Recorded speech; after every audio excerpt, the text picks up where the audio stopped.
Okay, so we are back. Oh wait, I did not share screen or did share screen. Yes. Okay.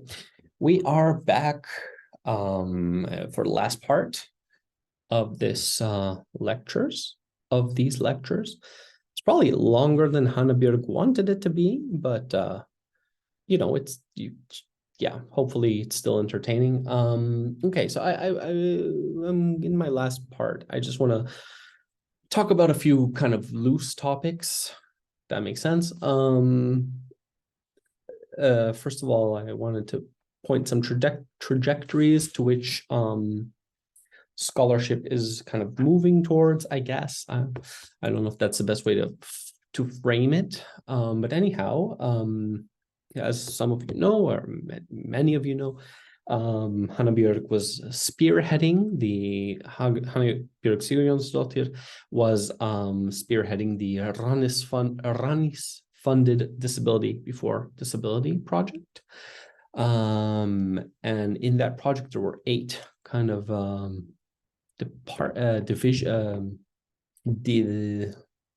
departments. I'm not sure what the research units, and Ármann Jakobsson was in charge of one research unit, which was the medieval research unit.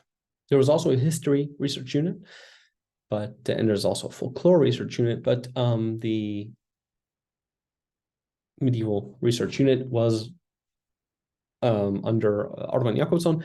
The participants were Anna-Katarina Heiniger, who left after 2 years, and Christopher Crocker, and I replaced Anna-Katarina for the last year of the project.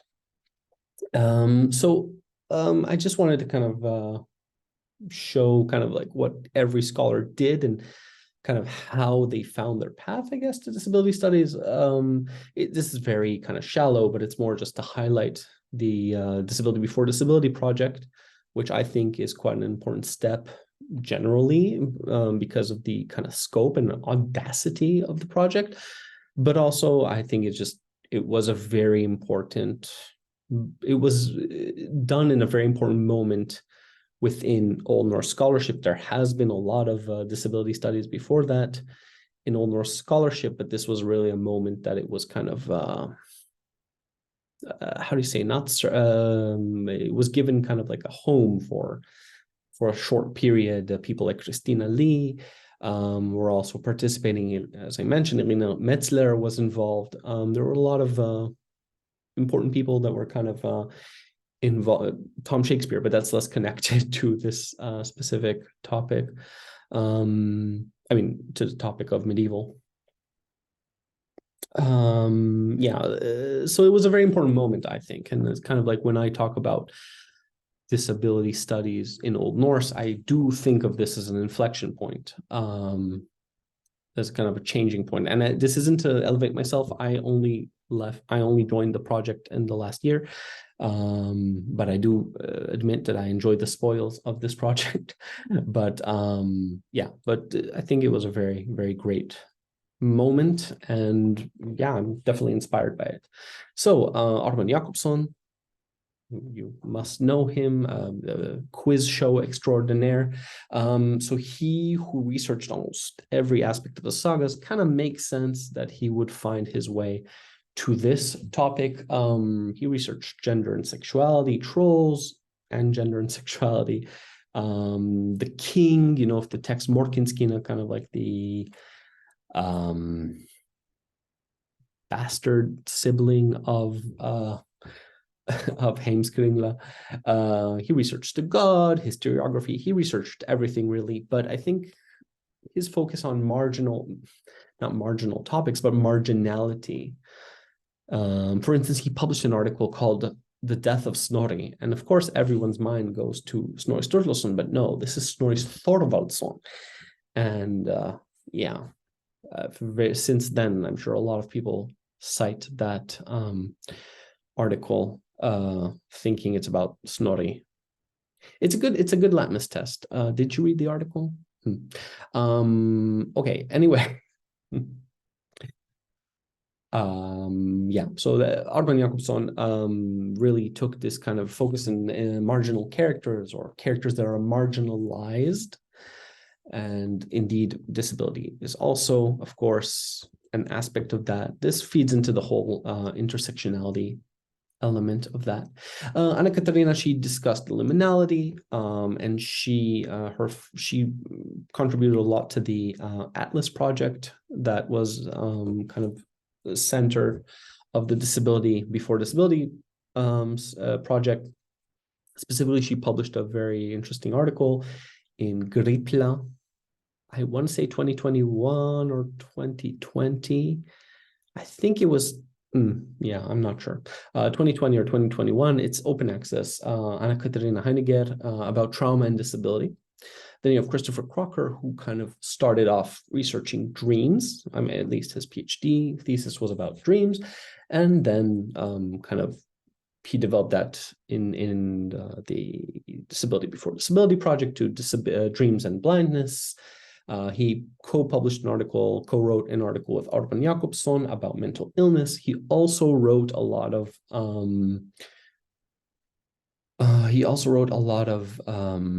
articles about, co-wrote articles about kind of methodological concerns, or in most of the cases, he was the lead author. I think all of the cases actually that I reference here, he was the lead author, and he also edited a Murator volume focused on disability. It's open access. Highly recommend checking that one out. Okay, so there's that. I also want to point out to you Alice Bauer, who some of you might know actually from social sciences, PhD student studying folklore, but she was a part of Disability Before Disability. She did some projects there, and she talked about the character of Guðmundur Bergþórsson, and she published a chapter there in the book that Understanding Disability. I think it's Understanding Disability in History, edited by Hannaberg Sigurjónsdóttir and James Rice, who I don't know, I'm assuming the anthropologist, I guess you know him from Hawaii. So she contributed a chapter there, focusing on folklore, but she's also in the process of co-editing alongside myself, but she's the head editor. So I wrote co-editor, but she's the head editor of this Scandinavian Canadian Studies special volume that we are working on based on the NNDR conference network Nordic Network for Disability Studies, disability research, that was half a year ago or less than half a year, 4 months ago it feels like forever ago. It was May, so it's almost half a year ago, in Iceland. It was a very nice conference. Stefan Hardung was the main organizer, and other people. Hanna Björg, of course, was involved, and Snæfriður and Ranveig. I mean, everyone that you might know from the Center for Disability Studies was involved. A very good, very, very eye-opening conference for me, at least. Anyway, as a result of the session that I organized, yes, I don't want to steal credit, but yeah, I organized. Alice and I decided to create a volume based on that with a few more people that will contribute papers. Okay, so that's just kind of to show you where I think things are at. This is in no way comprehensive. There's also Caroline Banton in the US who researches aspects of health, and Michael Lawson in the US also researching aspects of disability. I think in the Riðarasögur more. Todd Mikkelsen Ombalong. I'm sorry. I hope I didn't butcher his name. Also, he in Madison, also looking into the disability from the from the Saga context. Hopefully, we'll see more published by him soon. John Sexton, that I mentioned already. There's many people who are a lot in the US. I hope I didn't forget someone, but that's the way that often happens. running through names now in my head. But of course, again, I will reference Christopher Crocker's bibliography at the end, but I do recommend it. A lot of good articles there to be found. One thing that I don't want you leaving this class not knowing is this image I created, this Venn diagram between what is embodied difference as we understand it, and you will notice that I made a typo there. Embodied difference, mental, sensory, physical disability, and the concept of omai, dependence, meaning poor people, widowed women, kids, disabled people. Forgot to close those parentheses. But so the omagi concept that was in the Middle Ages in Iceland of a dependent, very, very common, did not share 100% with what we understand these days as disabled. And I'll show in a bit later about blindness, but the way that we understand something as disabling was not necessarily as disabling as we see it now. For instance, certain intellectual disabilities, intellectual disability is a very modern construct. I mean, there were, of course, cases of people with intellectual disability in the past, but the criteria for what constitutes intellectual disability is not, it's constructed by the present. So therefore, a person who was perfectly capable of knitting could be a perfectly productive member of society and have children and marry and whatever, and in no way was a dependent. However, a person that today might lead a startup company and make a lot of money and could but is in a wheelchair might not be able to do that it's more complex, right? Because that person could be a scribe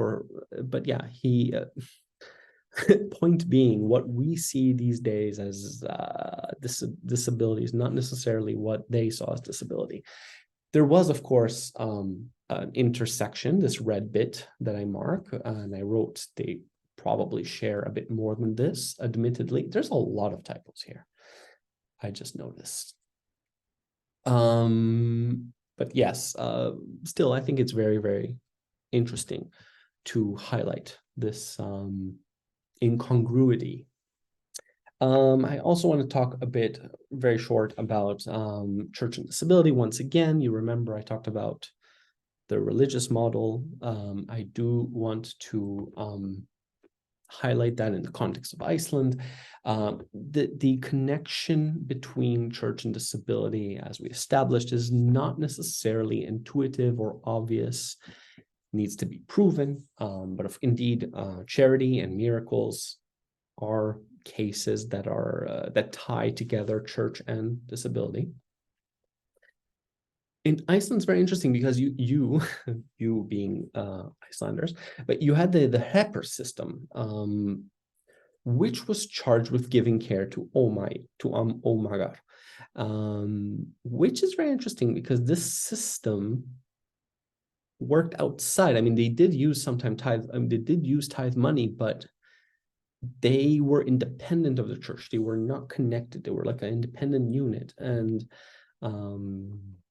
you very often kind of have texts that deal with this aspect, this kind of the fact that the Hepper, very often you have cases where the Hepper is represented as separate from the other bodies of organization of society. Okay, just one last thing. I talked earlier about the fact that in the Marie Tronen case, Bede, about how the people would go to the Lindisfarne in that case to be healed by the priests, but medically, and then they would turn to the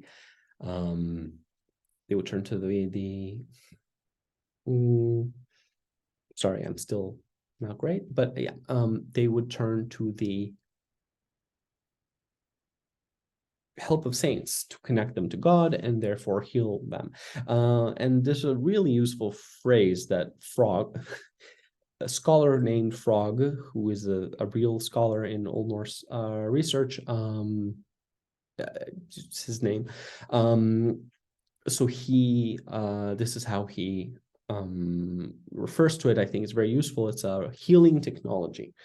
So just the concept of technology is, I think, very interesting, that you have the saints, and that's a form of technology. You have healing through other means, which is also a form of technology. I just really like this framing, and I really appreciate him for doing this framing. I wanted to once again stress the difference in how a society deals with a certain disability. So again, two societies are relatively close to each other, the French and the British.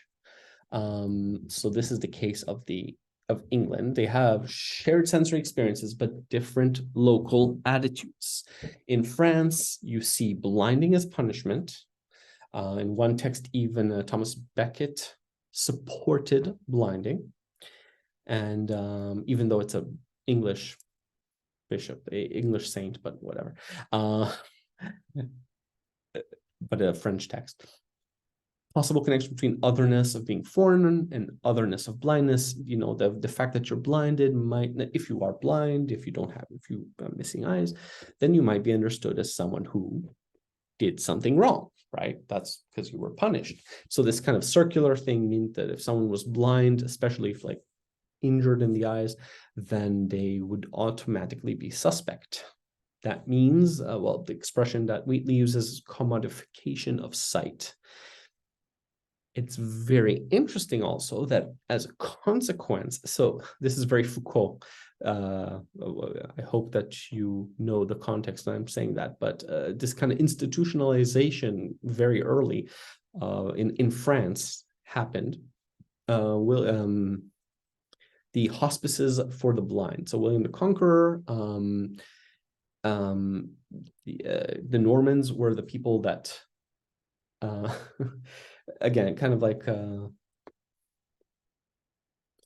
according to like tradition. Anyway, William the Conqueror, the one who formed the hospices for the blind, is also the people who probably introduced blinding into England, right? Because William the Conqueror is well known for conquering England, 1066.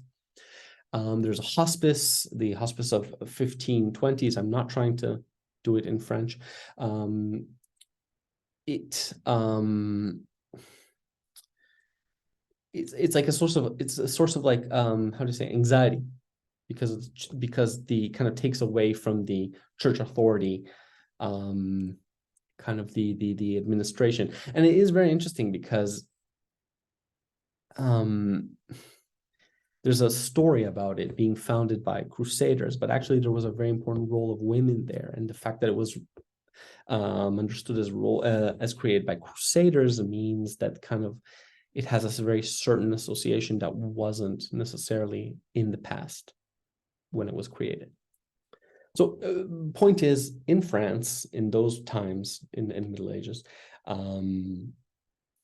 there was a very much institutionalization of, and I'm using the word very, very liberally, but institutionalization of blindness, in the sense that it both in the terms of controlling who sees and who doesn't see through punishment, but also in the sense of giving care to people. So, and then on the other case, England, I love these automatic generated backgrounds. Okay, so in England, so the first mention of blinded as an action is the story of Samson, the biblical story of Samson, right? He's blinded and he gets his hair cut. I recently actually got my hair cut, so it's very symbolic. He gets blind and he loses all his strength, allegedly, though he doesn't, because he smashes a whole building. Anyway, so that's the first case where the word blinded as an action happens in England. So there are very few cases of blinding before Norman conquest. yeah, as I note this, or as Wheatley note, this does not mean that England was a merciful place, because loss of ears, nose, upper lip, hands, feet, as well as castration were all fair game. There's no hospices. There's a relatively it's seen as a relatively unmarked disability, and there's less connection between mutilation and blindness, meaning that if you see a blind man, you don't necessarily think, oh, this person must be a thief or something. So, but what about Iceland? Would this case have been similar in Iceland? What problems would blind people have? There's maybe some intuitive thoughts, right? What kind of problems would you have? Well, I don't know. You can't see. It's very hard to be a shepherd. It's very hard to ride a horse. If you might end up smashing into something, not very nice. And there is actually a scene in Njál Saga where someone doesn't see very well, and as a consequence, well, eventually gets killed because he accidentally cuts Gunnar. And if you know who Gunnar of Hlíðarendi is, he's not a man that you accidentally cut while riding a horse. Yeah, so basically, in that sense, of course, it was an impairment, but was it a disability? Was it disabling, right? This distinction again, was it disabling? So I think the answer to that is very connected to was it congenital or was it not congenital? Were you born with it or weren't you born with it? The concept of modern solutions like glasses, you see in the 15th century that the English, bring a lot of glasses to Iceland. That's a very big business of trade. They bring glasses with them. And yeah, it's actually a commodity. So until the 15th century, I guess there were much fewer glasses in Iceland. So life without glasses means life without maybe knowing how to read, or right, or necessarily being able to do certain actions. Yeah. But also our perception of viewing is very ocular centric. This is an article that I mentioned earlier by Christopher Crocker and Gripla, the same issue as Anna Katarina Heiniger from the Gripla from I think 2021 or 2020. So basically, one of the claims is that our society is very ocular centric, very eye centric. We think with the eyes. We talk about the eyes. So he gives some examples. She saw the truth. He was blind to the facts. A woman with a vision. Now I'm not sure if this is his examples or mine, but the fact is that the expressions we use are charged with cited bias. So Christopher Crocker, he uses this this saga called Thorstein's Saga Kvita. He says that it never seems to depict blindness as inevitably disabling. You have a man called Thorstein who, with age, becomes blind. He gives up his chieftaincy, his godorð, but he does not give up his running of the farm. And he hires people, he runs it. It says explicitly that in the sagas. Of course, his class does play a role, and the fact that it's acquired rather than congenital does play a role. So this is a very good article. I'd highly recommend reading it. A few more examples of how eyesight could help you. On Ljósvetninga Saga, Einar had his shepherd rise early each morning and be about while the sun was up during the longest days of summer. But as the summer went on and days grew shorter, he was to mind the herd until the evening star rose and stay out at sundown. He was to keep a sharp lookout for anything he might see or hear and tell Einar all the news, whether it seemed important or trivial. Einar was himself an early riser and a light sleeper. He often went out at night to scan the heavenly bodies, studying them with care. He was well skilled in all these matters. So a person being able to see the stars very well is noteworthy enough to get a mention in the sagas. And we also see here that being able to see a certain distance, being able to see what's happening. So in this case, it's a shepherd, so it's a young man, I assume. This ability to see is weaponized, is used by his master in order to kind of see what's happening in the district. Because if he could see, oh, this person is riding here, this person is riding here, and that's what he does later on in the saga. But this is also another case where eyesight can bite you.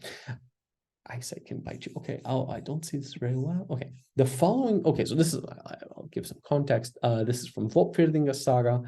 Very, very good saga. Very neglected. I don't know if you read it.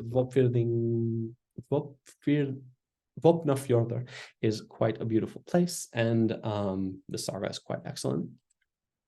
In this segment of the saga, you have Bjarni Bróð Helgason and Thorstein Gettisson, and the two men are basically Thorstein Gettisson, Gettisson is trying to kill Bjarni because Bjarni killed his father, because his father was in charge of killing his father. It's very, very saga-ish. But anyway, at this scene, Thorkell is trying to kill Bjarni. He's kind of on the prowl to kill him. The following spring, Bjarni needed to journey out to Strund. I'm very hard with the O umlaut. And he had to take the upper route over the heath because the water was rising in the inlets. There were shillings on the heaths, and Bjarni was riding near one of these shillings with a couple of men, sensing nothing, when Thorkell suddenly appeared in front of him with 8 men, having got wind of Bjarni's journey. In front of the shed, there stood a large 3-legged chopping block. "Now we must take the chopping block," said Bjarni, "and cover it with my cape, and set it in my saddle.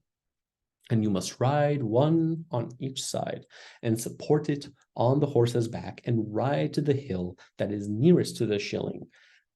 But I will go into the shilling, and if they ride after you and away from the shilling, I will go to the woods and save myself. But if they turn aside towards the shilling, then I will defend myself with all the courage that I possess."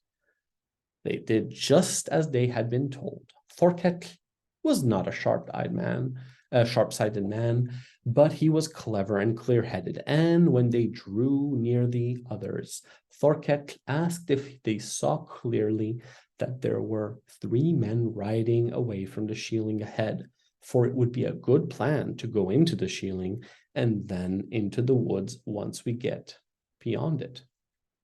They said they were certain they saw 3 men riding ahead.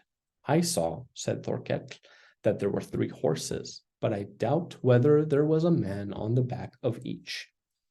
"It is more likely there were men on the back of each of them," they said, "and the biggest man rode on the horse."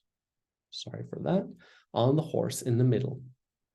"We will act as if things are as they seem to you," said Thorkell, "but I think it ill-advised not to have searched the shed."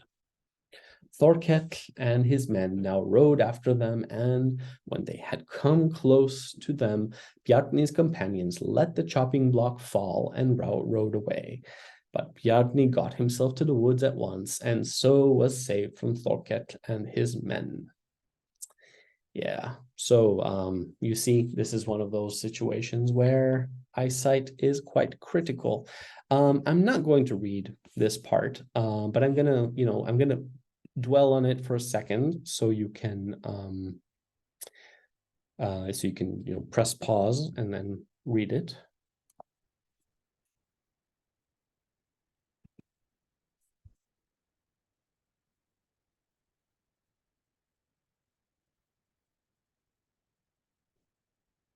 Okay, you can press pause and read it.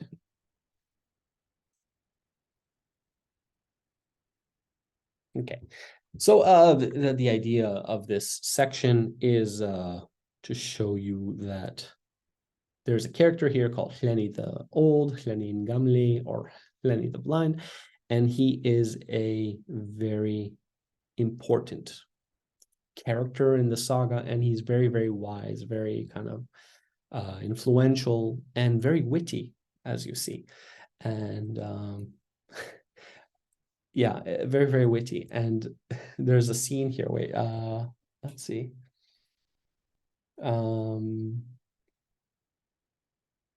Yeah.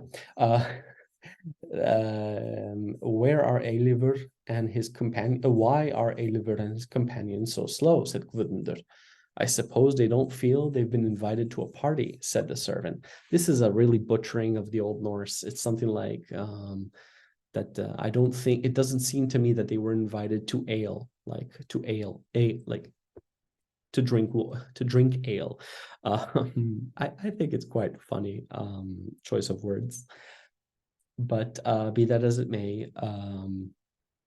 yeah, that seems quite funny. But the idea is that this guy is very, very witty, and he's very smart, and he finds a way to trick Enrique. And he also says this ridiculous sentence, I don't want to be killed in front of my very eyes. And I mean, dude, you're blind.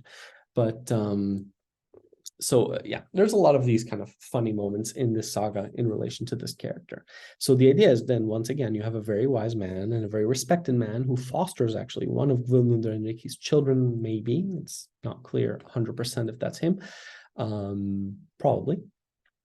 He fosters Gudmundur and Enrique as a son, but he's blind, and there's no issue with that. Okay, so just to finish, again, greatest of bibliographies, highly recommend Christopher Crocker's bibliography. You can, of course, copy the address. And finally, yes, please do follow on Instagram, Facebook, Blue Sky, and Mastodon. Gudmundur Enrique, who is the funniest person in the world. I mean, sorry, Viking Comics by Yoav, or my hashtag, or my kind of my username, Real Mundi Reiki. Now, there might be questions. I will, of course, ask Hannah-Björg if there's any issues, any questions that you might have, and I don't mind recording a bit more if need be. But otherwise, please, follow this. I'm pointing here. I was looking all the time here because I have another screen where I can see better.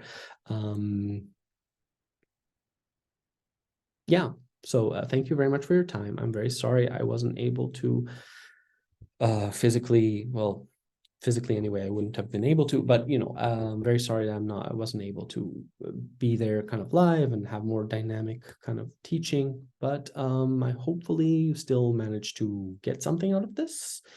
You could probably also watch it in like ×2 the speed. And maybe you got to, or maybe you were washing the dishes while listening to me speak. There's a lot of things you can do. It's like a good podcast. No, I sorry, not a good podcast, like a podcast. I'm not saying my lecture is like Today Explained by Vox Media Network. Okay, goodbye. Thank you very much for your time. And thank you, Hannah-Björg, for organizing this. And thank you to everyone. I love saying thank you, especially when it's deserved. Yeah, so hope you guys, y'all enjoyed this lecture. And if not, then, it's a shame. But I'm sure you're still very nice. Whatever I say now will sound weird. So, okay, thank you very much. And bye-bye.